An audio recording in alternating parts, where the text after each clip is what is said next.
Cendrillon. Il était une fois une jolie jeune fille qui vivait chez sa belle-mère et ses deux demi-sœurs. Ces dernières la détestaient et lui imposaient de faire toutes les tâches ménagères de la maison. Ainsi, comme elle nettoyait souvent la cheminée, sa robe était pleine de cendres et ses demi-sœurs l'appelèrent donc Cendrillon. Cendrillon vivait dans le grenier et dormait sur une paillasse, tandis que ses demi-sœurs avaient de grands et beaux lits. Un jour, la famille apprit que, voulant marier son fils, le roi avait décidé d'inviter toutes les jeunes filles du royaume à un grand bal. Cendrillon voulut naturellement y aller, mais sa belle-mère et ses demi-sœurs lui rappelèrent qu'elle n'avait aucune belle robe à porter et décidèrent par conséquent de partir seule au palais. Cendrillon remonta dans sa chambre, très triste et déçue de ne pouvoir aller au bal. Mais tout à coup, une gentille fée apparut.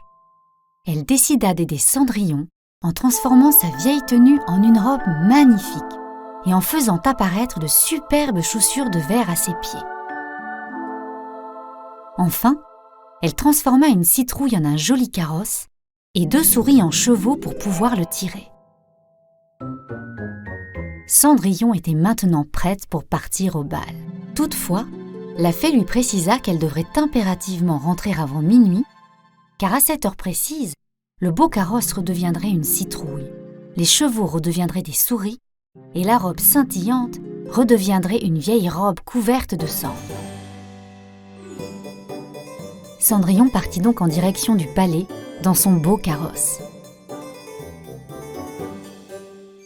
Quand elle arriva, le prince, ébloui par tant de beauté, l'invita rapidement à danser, ce qui rendit les demi-sœurs de Cendrillon très jalouses, car elles comprirent vite que le prince venait de tomber amoureux de la belle jeune fille. Cendrillon continua à danser une grande partie de la soirée, mais malheureusement, les heures s'écoulaient vite et minuit allait bientôt retentir.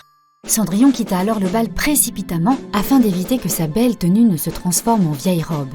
Mais en descendant les marches du palais à la hâte et sous le regard du prince, Cendrillon perdit l'une de ses chaussures de verre. Éperdument amoureux, le prince se mit dès le lendemain à la recherche de la belle inconnue qui possédait cette chaussure. Ainsi, il alla de maison en maison pour la faire essayer à toutes les jeunes filles du royaume. Mais aucun pied ne correspondait. Parfois le pied était trop grand, parfois trop petit. En arrivant dans la maison de Cendrillon, les deux demi-sœurs voulurent immédiatement essayer la chaussure. Mais aucun de leurs pieds ne parvenait à y entrer. Le prince allait quitter la maison quand tout à coup, il aperçut Cendrillon et lui proposa donc à elle aussi de l'essayer. Et là, à sa grande surprise, le pied de Cendrillon correspondait parfaitement. Le prince avait enfin retrouvé la jeune fille qu'il avait tant cherchée. Il lui demanda aussitôt sa main, et le magnifique mariage se déroula dans le palais du prince sous les yeux des demi-sœurs de Cendrillon. Cendrillon et le prince vécurent ainsi heureux pour toujours.